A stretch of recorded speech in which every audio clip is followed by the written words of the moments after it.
Hello and good evening. Thanks to all of you for making time in your very, very busy schedules to join us this evening on the TUSK webinar series. We've been doing these monthly now for over a year, and the feedback we've gotten from you all has been overwhelming. This year we've decided to take a slightly different tack and bring in some additional voices and some additional experience from our Rolodex and have them share with you, our audience, their perspectives, their unique perspectives on maximizing value and preparing your business for exit.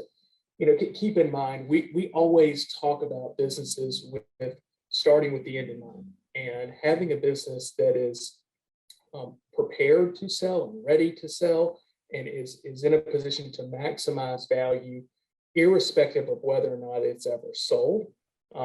So this is not just for people who are thinking about exiting in the next 12 to 24 months.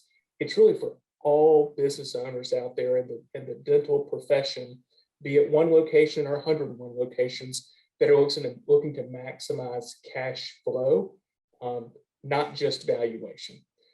So this evening, as always, please tap in any questions you have into the questions box. If we have time to get to them, we certainly will. Many of you may be on spring break.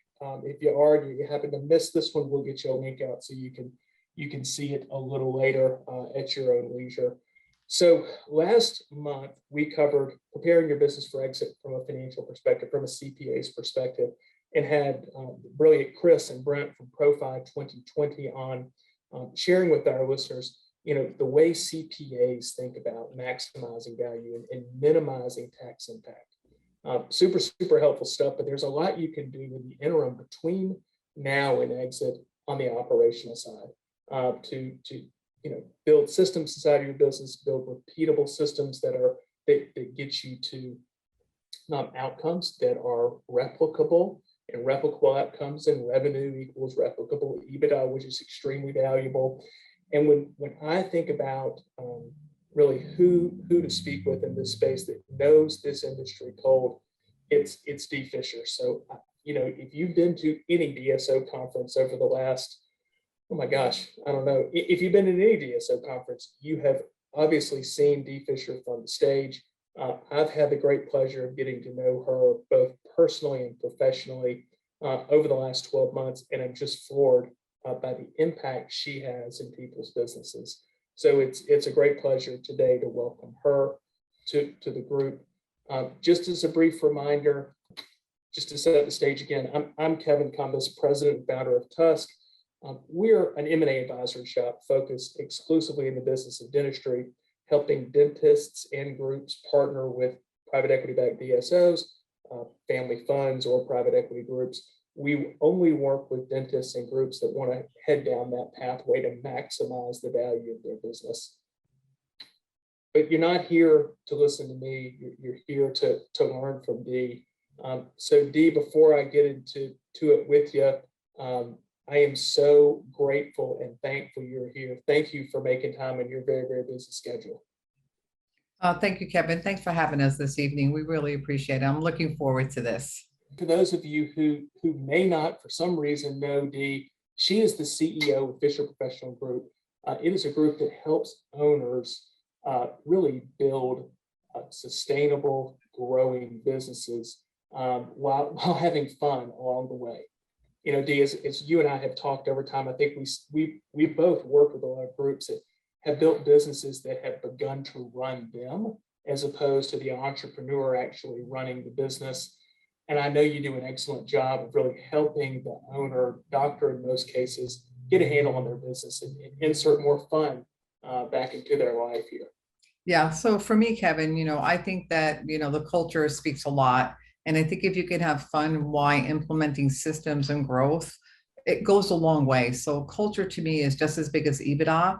And seeing that synergy between the culture and the EBITDA is key right now.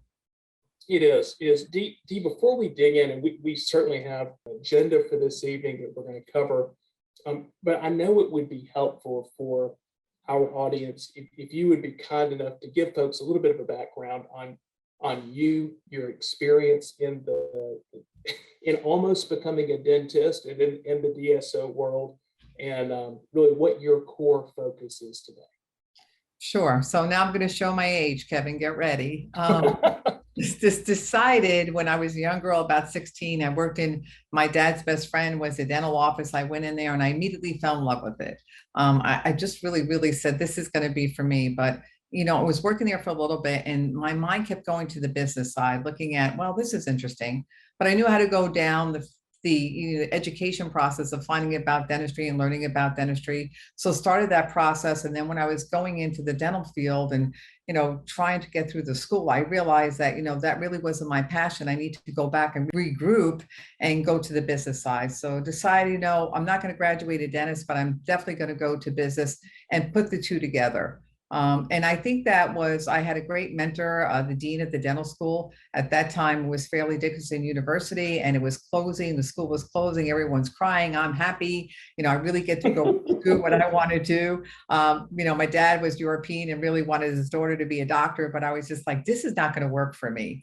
But was able to put the two together. Once I put the two together, I would really look at how businesses were running and really understanding the clinical piece helped me really be able to coach people and also going through putting myself in the DSO space to learn. So once I put myself in the DSO space, I started working with DSOs, taking them public, rebuying them and reselling them and learning all that things, international certifications, really gave me a handle on what I was supposed to be really focusing on. But I always went back to, in learning this and working with everyone, having a plan. What was that going to look like for a business? And yet keeping that, really healthy patient quality care. So I think, that's kind of my history and learning all the way, the bumps and the humps and everything we had to go through. I mean, way back when DSOs were just getting started, we were not the favorite on the field, let's be honest. Yeah. But I learned from that, and I learned that how do we make this better and how do we turn those opportunities around? And thus we're here today and looking at, what a prominent place the DSOs are playing in our field right now. So I think, that's my education, and also doing some design builds. I was able to design builds across the country, learning the flow of the dental offices, learning the business of building out a dental space. What does that all look like? So I just really kept re-educating and reinventing myself just to be able to help teams and help the doctors really be able to scale or stay 1 or 2 practices, but be really healthy. I mean, it's a fascinating story. Multiple years in dental school before deciding not to become a dentist, getting involved in the DSO world before the word DSO really existed, right? I mean, building group practices, taking one public, bringing it back private, ultimately selling it to another private equity group.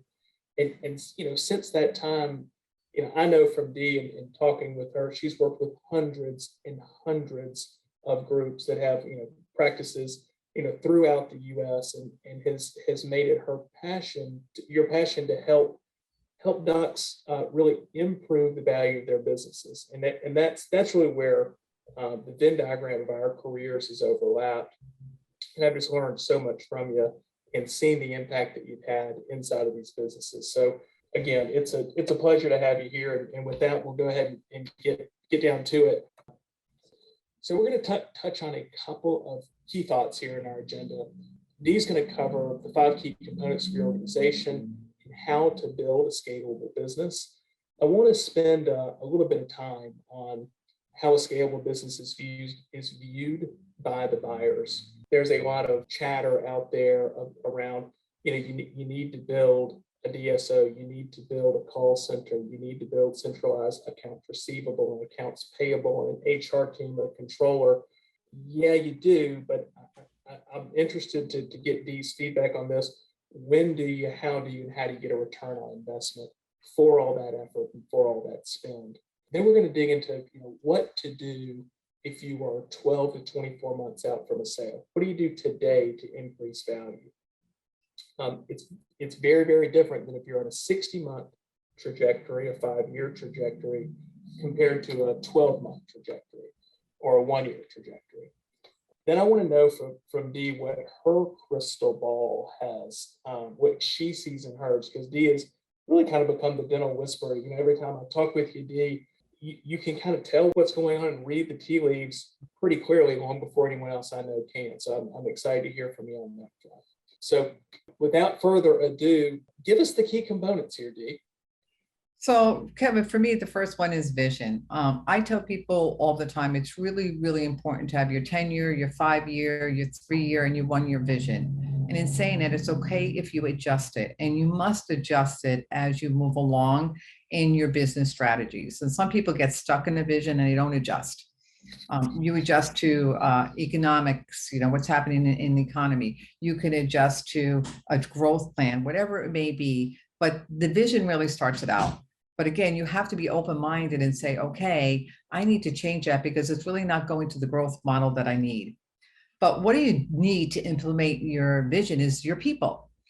So you have to start looking at your people. You have to really sit down. And I say this is where one of the most important drill downs are happening that has to happen and people miss it. For instance, just a tip of the day. I am telling people all the time, you know, there's some key positions that I think are missing within a scalable organization. So I have what I call a CRO, and everybody's like, what is a CRO? That's a Chief Retention Officer. Retention is so important when it comes to people and it comes to patient. So really, really a different way of thinking, but without people, without a team, how are you going to implement the vision? So I think that's a really, really important key component. And then going under, having your people and your vision understand the data that's coming in. You know, we're going a lot to AI in the dental field, but really are we implementing the data that we're looking at? And does the data, again, match the vision? And are you able to implement the data with the people that you have in place? What does that all look like? And it kind of goes on to the great recipe now of now we could build the systems. You know, we have our vision, we have our people in place, we understand the data that we're going to be using, what effective systems will be in place. You know, I tell a lot of people at this time, you know, use the P effect. And what is that? It's plan, effective, efficient, and accountability. And if you have that effect with your vision, people, and data, you're always going to be successful. But you have to be honest and you have to understand that no matter what business you're in, whether it be dental, whether it be healthcare, whatever it may be, there's always issues. And do you have a plan at the C-suite or at your leadership team to deal with the issues? Because when you don't deal with them, they become larger issues. And there's a difference between dealing with the issues at the C-suite level and at the practice level. So really looking at those key components, and if you have a focused, you know, every day at these components, and you know that you're running really smooth, you will be able to scale. So this, I think, if you look at these components, they don't give you the hiccup that might come if you're missing one. But looking at all this mixed together, it becomes very healthy. It becomes very healthy when you're hitting each and every one of these, and you really have someone that's looking at it and paying attention. So if you have issues, fix them. If you have a vision and it has to be changed, adjust them. That's all good. If you're looking at your people, both on the retention side from the teammates to your patients, if there has to be an adjustment, then do it. And make sure you're always looking at the data. Just don't look at it, use it. This to me, Dee, sounds like you're creating really the cultural DNA inside of any business, right? This is not specific to dental. But what this certainly does is help someone like me, who's a numbers guy, that's a sales guy, that's a marketing guy, really trying to maximize the value of a business. If we're working with someone who can walk us through vision, people, data, systems, issues, we know they have clarity around what they're building, why they're building it, who they're building it with, and how they resolve conflict in their organization. And you know, this stuff is not, it's, I know it feels kind of soft sometimes, but buyers care about this. They absolutely care about this because it drives value, it drives connection for the people inside of the business. Absolutely. And if you look at this, Kevin, you do the same thing. So you do this on the clinical side. Do you have your clinical vision? Do you have your 10-year, your 5-year? Do you have your clinical people in place? Are you looking at your clinical data? Are your clinical systems solid? Are there clinical issues? You have to deal with it. So this is where I think the handshake comes between the business and the clinical. And if you're looking at the same 5 key components every month, it's a no-brainer that it's going to flow and it will be scalable. It will be scalable because the philosophies from the business side to the clinical side will flow if you're looking at the same 5 key components.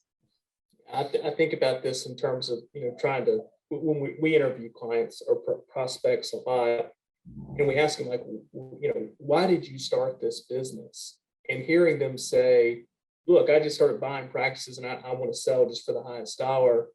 Okay, in this market that actually works because of how voracious the buy side is. But what's more compelling to the buyers and what drives up valuation even higher is this story around, I wanted to build this because of the following characteristics. I depend on these people. Here are the KPIs we use at the management level, at the practice level, at the hygiene level, on and on and on. And here's the date, here's the technology stack of systems we use, and here are all the onboarding documents, and here's how we do the corrective actions with issues. It's a compassionate, caring way to do it. That's a business I want to, right? That's a business I want to be a part of if I'm a buyer. Absolutely. And I think, buyers are looking very closely. I mean, for sure, they're looking at, what are your key components? What are you looking at? And, some people tend to, I find when I go in to help some of the organizations, they're focusing on maybe 2 of these and not really focusing on where they're going. But you have to have a growth mindset. And if you have a growth mindset, you're looking at all of these, Kevin. Yeah, look, it's not easy to do, but it's simple but not easy, right? Isn't that what we hear a lot? Simple but not easy.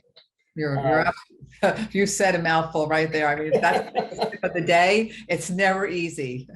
Okay, I love it. So vision, people, data, systems, and issues. Love it. All right, so let's look at our next component here about what makes an irresistible organization. So you sent this to me a little while ago. Help our viewers understand what this means to you and I. So this was a slide that, I picked up from somebody, and I really work with this slide a lot because you want to be the simply irresistible organization when you go to market. You definitely do. You want to have you want to have everything in place. So what does that look like? It looks like you have a meaningful workplace or meaningful work. Do you have people that you select to fit your organization? Have you empowered your teams? What is this all looking like? And then you go on to, is there supportive management? Is there clear and transparent goals? Does everybody understand the goals? Do we have coaching? Do we have independent thinkers? Are we all aligned? Is our performance aligned? Then you look at the positive work environment, and this is where I'm talking about culture. Sometimes we have that flexible hours. Do we have a great workspace? Do we recognize culture? Is it fair? Is it diverse? Is there inclusion? And then you look at the growth opportunity. Are you training? Do you support training? Do you have talent? Do you have mobility? Are you self-directed? Dynamic learning, high impact learning culture. All these things, when I'm a buyer, I'm looking at, wow, this is really in place. And then if that's all in place, you're going to trust your leadership. What is the mission and purpose? How do we invest in our people? Is there transparency and honesty? And is there inspiration? So if I was someone and I was a buyer and I was looking at this, I'd be like, you know what? This is a no-brainer. Things are in place. They want to grow. They obviously have a growth mindset. There's opportunity here for people. They've been on a session, growth plan to get to the next level of their career. What does that all look like? So to me, I fell in love with this slide when I saw it. And I love to say, I'm the irresistible organization that everybody's going to want. And if you look at the vision, the purpose, the people, this kind of aligns to what we were just talking about. Are you really looking at all of this every day and checking in and making sure that it's happening? So I would encourage anyone just to take this slide and hang it up. And, I put this over my desk every day and I look at it, I'm like, okay, what do I need to work on today? Where are we faltering? Because we all falter, we all have issues. What does it look like? And honestly, this is my check-in every month with all the teams that I work with. So Dee, is this an evolution of where the DSO industry needs to be? I mean, is this something that, from your vantage point, that buyers are asking more about? I mean, we see it enhance valuation in two ways. One, it decreases overhead rate and turnover, and it also increases revenues over time, which manifests itself in EBITDA. But then the second one is happy culture, happy leader. It becomes this irresistible, is the word you use, irresistible organization, right? It's attractive. You want to be a part of it. Do you think this is something that has always been a part of the DSO space, or something that's become more in vogue the more mature our industry has become? Well, if you look at this slide, like I said, this slide was developed by a different consulting company in 2018. So I think it was there. But now what I feel is it's really becoming focused on, this is really prominent. We're looking for a positive work culture. We're looking for retention. We're looking for growth models. I think now this is kind of, the shiny spot right now. This is what we really need to be happening within the organizations all the way down to the practice level. And think if you can develop this and focus on it, I think the buyers are going to love you, to be quite honestly, because it's an easy transition.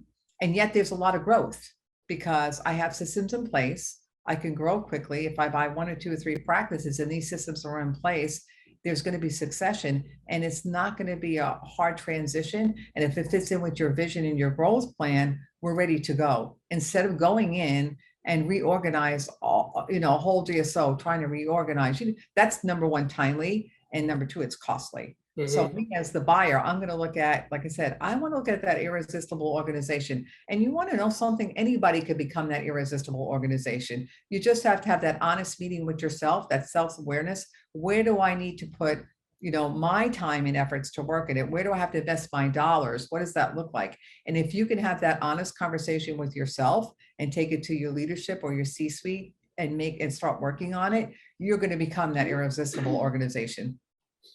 So Dee, I love this slide as well. It's something I will print and have at my desk. This is something to strive for, right? It's a bar to chin to, and try to kind of frame your organization against every single day, every single week, every single month. But this stuff takes time, and if I'm on a 5-year trajectory, this feels like something I can certainly achieve and instill in my team. But if I'm 1 year away from exit or 2 years away from exit, is this really even possible? What have you seen possible through your conversations with your clients? So if you are, 1 year or 2 years out, you're going to look at things very differently, in my perspective. You need to start to look at, where do all your systems drive the efficiencies to drive your EBITDA? You want to get a great offer. You want to look at having a healthy workspace, but you really have to start focusing on your EBITDA. What system can I become really efficient at really quickly that's going to build that? And there's so many, when I look at so many P&Ls, I'm like, there's an efficiency here, there's this efficiency here, meaning, let's just talk about labor costs right now. They're through the roof. And I've just, taken a team through, well, let's look at maybe to outsource something. If we outsource this, which is very time consuming at the office level, at the practice level, we will get a time saving and an efficiency saving, and we also will get a cost saving. What does that look like? So all of a sudden they were like redirecting. They're like, yeah, that makes sense to us because it's going to affect our EBITDA. It's going to be affecting our efficiencies at the practice level. So that's a win-win for them. So I think when you're in that 24 to 12 month sector, you really have to start looking at the systems, make them effective and efficient with accountability immediately. And you can't pick them all. You cannot pick them all. You have to pick like your RCM. What is your revenue cycle management like? That's your cash flow, right? You're going to pick out maybe your staffing costs. What does that look like? You pick 3 or 4 where you could really focus on, where you can get some controls on and start working on those systems. Because remember, I think the one thing, Kevin, that people miss is inside a system is a micro KPI. We always go to what I call the top line KPIs, but we don't really focus on the micro KPIs. And that is what's really affecting, that system to be non-efficient and not drop what needs to drop to the bottom line to get you the cost effect you need on your EBITDA. And that's a lot said in one sentence, but it's truly what you have to look at. You have to go bottom up and see, like I said, okay, I set my micro KPIs here. Now I have my top line KPI. Now I have what I need should fall to my EBITDA line. And that's going to give me a better evaluation process when I go to the table. Yeah. So I think, looking at it from bottom up when you're 24 to 12 months, I think that's where the switch comes. Now we go bottom up to really drive that EBITDA and the culture. So we know that if somebody comes in and the buyer is looking at us, wow, 9 out of 10 systems are running great. They're running great. They got this down pat. Instead of having something that we have 2 systems work here, 3 systems work here, maybe 1 system works here. You have to identify what systems are going to bring them the best EBITDA and culture mix right away in 24 to 12 months. So this is really interesting. When we run a TUSK bout, someone will come to say, "Hey, I want to sell my business." We'll do a complimentary evaluation on their business for them and give them the evaluation range and identify some areas for opportunity. I can't remember a practice where we looked at where there wasn't an area for opportunity for them to improve. And the reality is either the current owner, needs to make those changes and get paid for them, or the buyer will make the changes and they'll get all the benefit. When you were looking at practices as an acquirer and you saw inefficiencies and targets, I mean, what did the acquisition committee think about deals like that? We would come in and we look at, honestly, we look at RCM, revenue cycle management. We look at that, that tells the story, that tells a lot. And we would look at the opportunity in the RCM that was sitting on the table.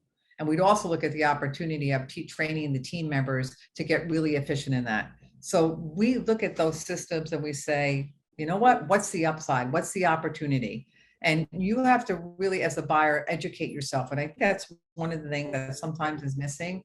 And honestly, in our profession, how do we educate the buyer to know what they're really buying? Because sometimes you could look at something and say, this is really unhealthy. And it might be only 2 or 3 tweaks that are not going to cost the buyer a significant amount of money. And again, it goes back to really knowing what's been effective at the system level that's going to drive that EBITDA. But there had to be times where you'd look at a DLD and be like, oh my God, dental supplies are 12%, labs are 15%. Salaries and wages are 40% of collections, and this doctor wants to affiliate with us. They're 10 points of EBITDA margin we know we're going to pick up. Oh, absolutely. And we would look at that as an opportunity all day long. And, and some of the things that I've learned in my professional career, looking at that practitioner is practicing all his life, and not understanding where you can make the efficiencies. I look at the loss of income over the last 5 years. If he would have just self-corrected and maybe got a little bit of education and an open mindset, what a difference it could have made just on his income level, not only his EBITDA. So to me, it's kind of tragic when I see that, to be honest. And, I'll be the first one saying, you might want to look at getting a formulary. You might want for supplies. You might want to look at, some other things, and I'll always throw some nuggets at them. Yeah. But to me, I see it as, like I said, someone that just really might have been educated or in what we're doing in the DSO world, or just not understanding, Kevin.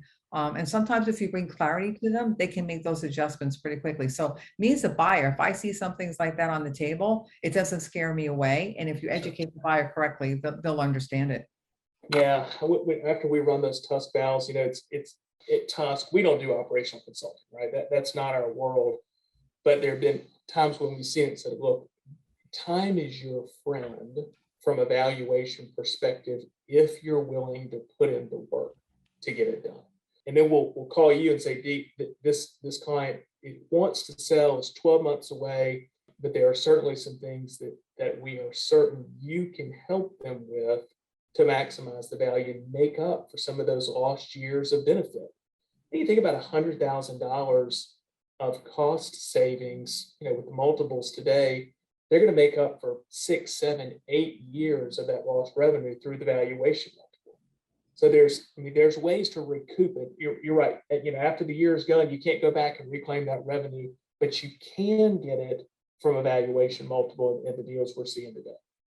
Absolutely. And if you're planning a year out, you'll recoup it. You'll recoup it. And I think that's the excitement I see when I work with some of my clients. All of a sudden, they're realizing it really wasn't a loss. It's just an educational process. And now we can recoup. And let's get on that 24 to 12-month track to recoup. And what does that look like at the end? So I think that's where you could build an excitement into them to get their organization ready to go for merger and acquisition. And it's so funny, Kevin, when we work with some of our clients and all of a sudden that light bulb goes off and they see the clarity, one of the greatest things is like, where were you guys 5 years ago? Or Yeah. I didn't learn this 5 years ago. And it's quite, I said, no, but you're learning it now. So we just need to, we need to get on pace, Yeah. which I love because it's, what, everybody works hard. Most people work very hard at their businesses, right, wrong, and different. We all can do it differently. Yeah. But the work ethic that comes in from clinicians and C-suites. And, I don't think anybody ever goes to a position where they don't think they're going to work hard. But I always tell people all the time, don't confuse progress with movement, because sometimes you're moving a real lot and you're not making progress. So you really have to evaluate that. Well said. Well said. I've been guilty of movement and not progress. I know what that feels like. You come back to the end of the day or the end of the week, you're like, wait, nothing moved forward, but I was super busy all day long. Busyness does not equal productivity. Exactly. It's kind of like running in place. You could keep running in place all day long, but you might not get anywhere. Yep. Yep. So you've worked on like both sides of the equation, right? You've worked as a buyer, you've worked as a seller. When we talked a little bit about your wins as a buyer and looking at targets, let's kind of look on the other side of the lens now. When you were a seller and you were preparing your business for IPO or preparing it for a sale to a private equity group, while maintaining confidentiality, can you give us some insights into some things you and the leadership did to help prepare the business for sale? We talk about window dressing an asset in preparation for sale. Can you give us some stories from those moments in time of what you did to help build an irresistible business in the 12 months leading up to the sale? I think the biggest thing was transparency with the leadership team and the C-suite. We were very transparent. This is where we're going. This is what we're doing. So everybody was invested in what we were doing. And I think that was a key component to what was going to happen. And sitting there and saying to your, of course, your C-suite and people that have been with you for 10 or 15 years, we might be looking at going public. We might be looking at a sale. What does this all look like? So transparency was really key. Once we got the transparency down, we rewrote the vision. What does our vision look like for the 12 months? What are we going to tackle? What do we want to get in place so that we're looking really good for when the buyers come? With some very hard conversations, and it always is. There's emotion involved to this. People have built their baby, let's be honest. But now we have to take the emotion out of it and look at, do we have everything in place that we are going to need in place to take us to where we need to go? And actually sitting down and making a checklist, Kevin. It was a checklist of, what do our low performing practices look like? Can we take them up to the next level? Are we overstaffed? What does that look like? Do we have the best formularies in place? What does that look like? And I tell people all the time, create that checklist, because that is crucial. And having that transparency conversation with the C-suite or the leadership team, so everyone is invested in the vision for the next 12 months on where we're going to go. Wow. And having a growth plan for after the transition for the C-suite. That was another key thing to us. Where are people going? What's that? What does that look like? What type of plan do we put together for them so we keep them invested? And most of the people, they ended up staying on, or maybe not, but it was their choice. Mm-hmm. And we worked through that process, which gave us buy-in. Yep. You said something really important there that we do with our clients, and that's that audit and building a checklist and owning. We call it kind of owning the ugly. Like, let's reckon. I know it's your business baby. I know you're remarkably proud of it. But if I'm talking to a client, but doctor, there are some areas here that we need to address. And our clients are open to that, and they're willing to have conversations about that because the buyers are going to ask you questions about the tough spots in your business. And what we'll do, and I'm sure you did this when you were preparing your business for sale, we did a lot of coaching in how to respond to those hard questions about the weak spots inside of your business. So you're going to them with a plan and a solution, not just, yeah, I've tried to solve that for 6 years and just can't quite get it figured out. That's not an acceptable answer. Right.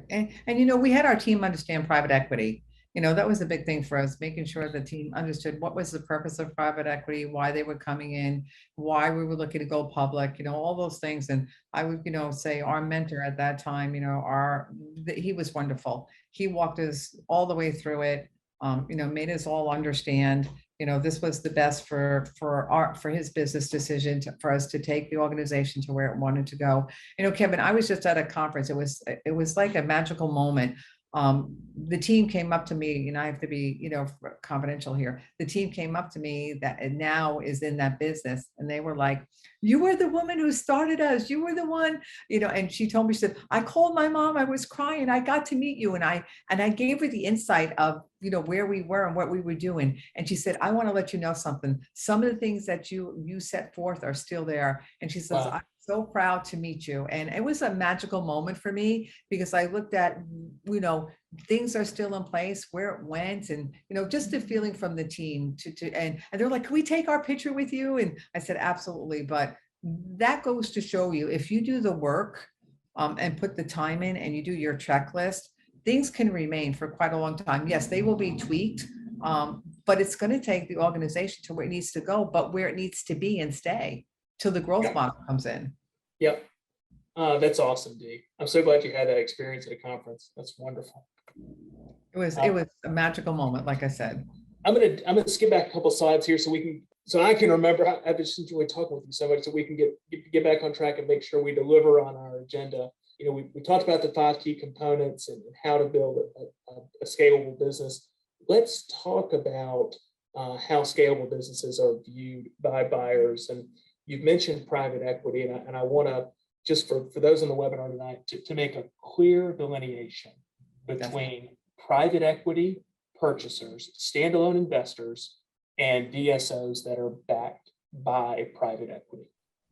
DSOs that are backed by private equity are the household brands you all know, and the regionals that you've heard about, Heartland Dental Care, Dental Alliance, Smile Brands, Smile Doctors, those collection of companies. And the private equity groups are looking for bigger businesses. And let's work with the first round of private equity, the first wave, the early investors, not the ones that replace the private equity companies that are currently investing in existing DSOs, but that first investor, private equity group, they're looking to invest in businesses, right, and grow those businesses.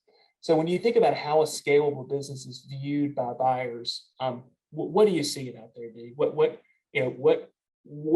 How is value created through scale?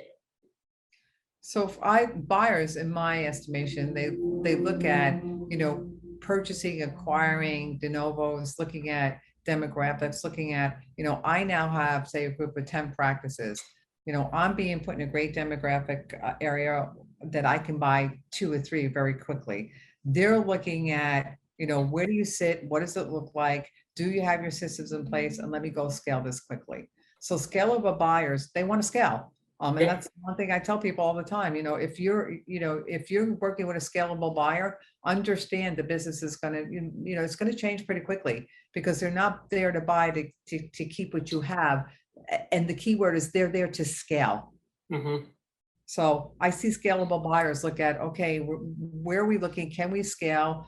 Do we have the clinical capability to scale? If not, do we need to go out and find it? And what's the timeline? So scalable buyers are looking at timelines. They're looking at retention of clinical professionals. What does that all look like?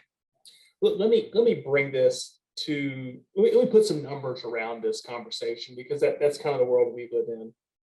And when I think about scalability, I'm thinking about a business that has created and built the infrastructure that is only missing the economic engine. They built the economic engine. They need the capital, the gasoline, to double, triple, quadruple in size, right? I think that's what private equity investors are looking for. Whereas DSO investors are happy to pick up individual locations without infrastructure to grow and scale. Would you agree with that? Oh, absolutely. I think you're, right on there, Kevin. And, for me, like I said, when, when you sit with different buyers, different, they're looking at different things. But I keep going back to people have to understand, if you're with a scalable buyer, they want to be scalable. They want to look at, like I said, they'll look at the scheduling engine of your practice. What does that look like? Can we scale that pretty quickly? The retentions, all those things. But the key word that people miss all the time is, the scalable. And I think that's something that is so, so important, that when you're working with your buyers and you're looking at that, what does that look like? I love scalable, to be quite honest with you. Yeah.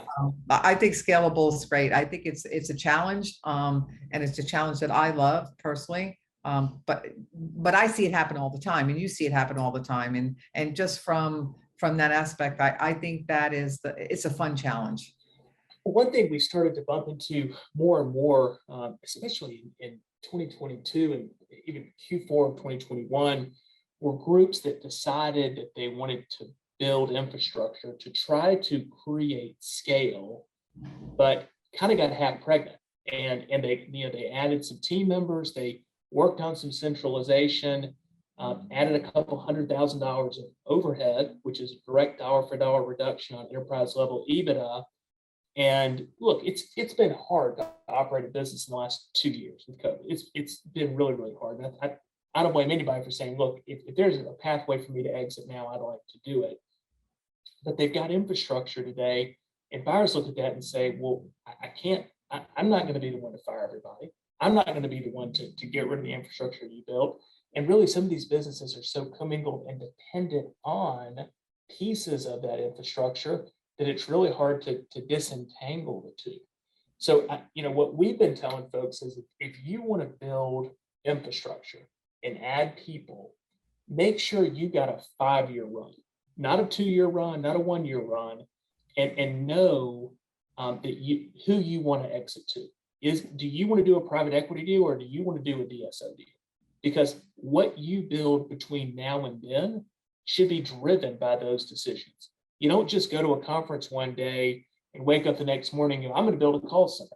We really want to challenge everyone on the webinar tonight to be thinking about, who they want to exit to, when they want to exit, because that should be a part of your filtering and decision-making process into how you're going to get there and what you're going to spend your time and money on. Absolutely, Kevin. And what I tell people, my advice to people is, you take each department and you write a separate business plan for that department. So let's just say you want to go to a call center. You write the business plan, you write what you're expecting as your rate of return, and you write what is going to be the domino effect if you do this or if you don't do it. So you need to have the scope of work, and you need to have the risk and the timeline.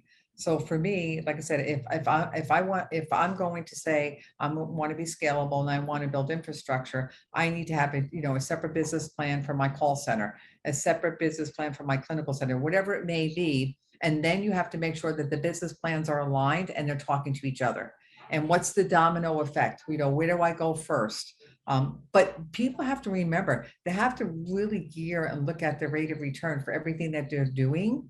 And it's going to take 5 years to put that together. So that's where you see, if I believe in my mind, if you don't have all the business plans for each department to go into a global business plan, that's why you stay, as you say, half pregnant. You don't get all the way through because you've spent so much money on one, and so much time and effort in the scope of work, you never really get to the second.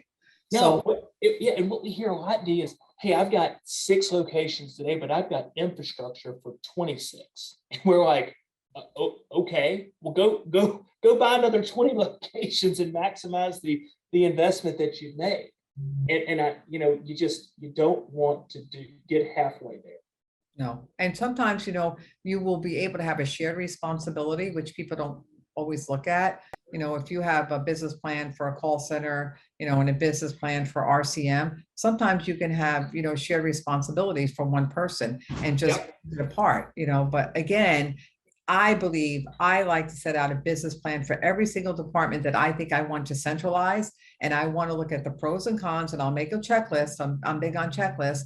I'll make the checklist, what is the rate of return? What are Yes. my expectations? Yes. And how does that fall to the EBITDA? So I think, you have to have that alignment from the business plan to the rate of return to the EBITDA. And if that's Yep. aligned, go ahead and do it. But I'm with you, Kevin. Sometimes I find 4 people in one department and we really need one or one and a half.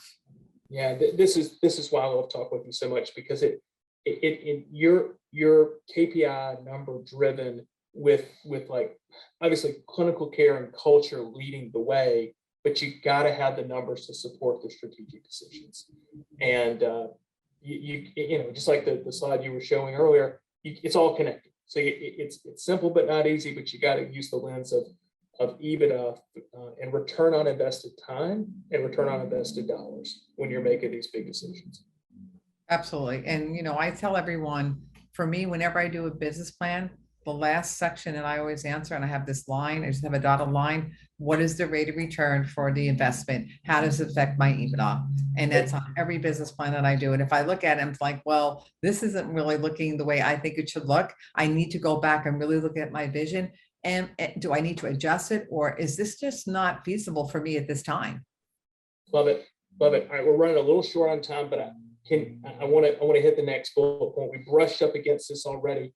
If I'm 12 to 24 months out, D, can you give me 2 things I need to do from an operational perspective to increase my value today?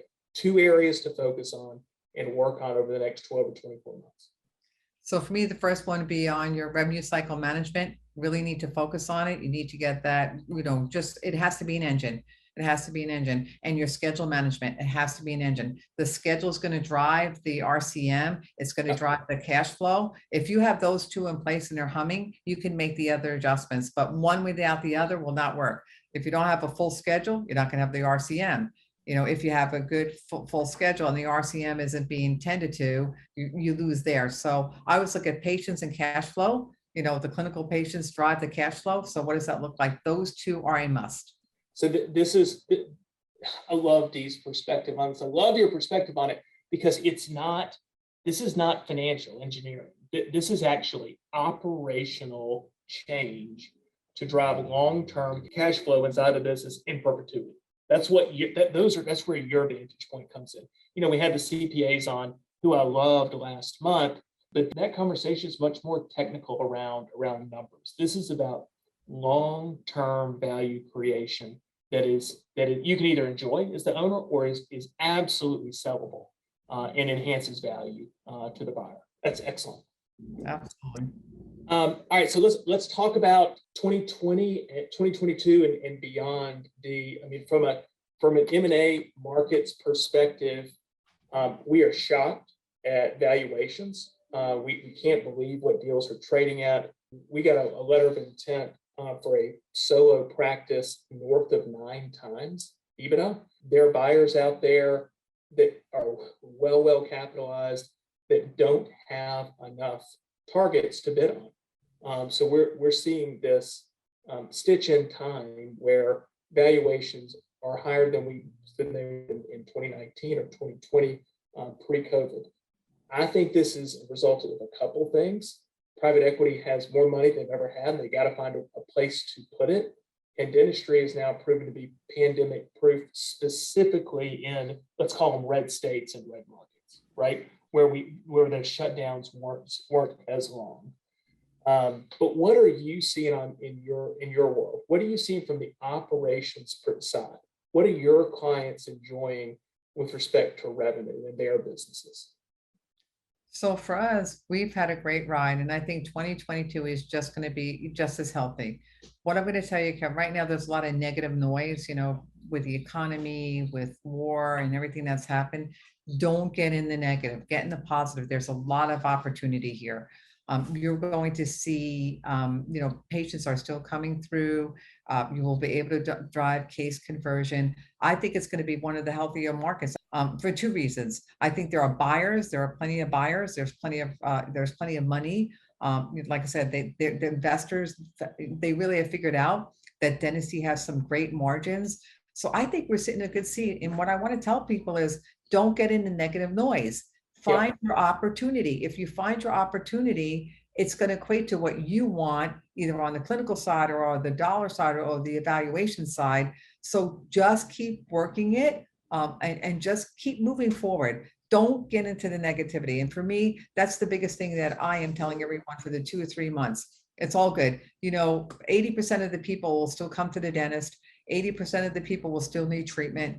What I'm telling people is have your financial options available at the practice level, because again, that's going to affect your RCM and that'll affect your EBITDA. But I see all good. I think that there's going to be a lot of movement in the dental field, and that excites me because there's going to be new buyers. There'll be, new owners. The professionals coming out of school. A lot of them are going into the DSO space now just because of the debt that they're carrying, getting their clinical skills honed on. And I see a lot of, good retention probably staying in the DSO space. So to me, it's all on the upswing. And I think if you keep a positive mindset and look at what does my vision look for 2022 to keep me out of the negative, how do I keep my focus on the positive and really set that out as one of your goals, I think it's going to be absolutely fine. And I'm very excited about the evaluations this year. I just see it. It's one of the best times, Kevin. Yeah, it really is. I love the comments on positivity and staying positive. Sometimes you got to turn off the news. You got to just disconnect from social media and recognize what you can control. And that's your team, your culture, your business, your revenue cycle management, and making sure patients have a great experience, because those are things that are within your control. And focusing on those lead to great outcomes, as Dee has mentioned.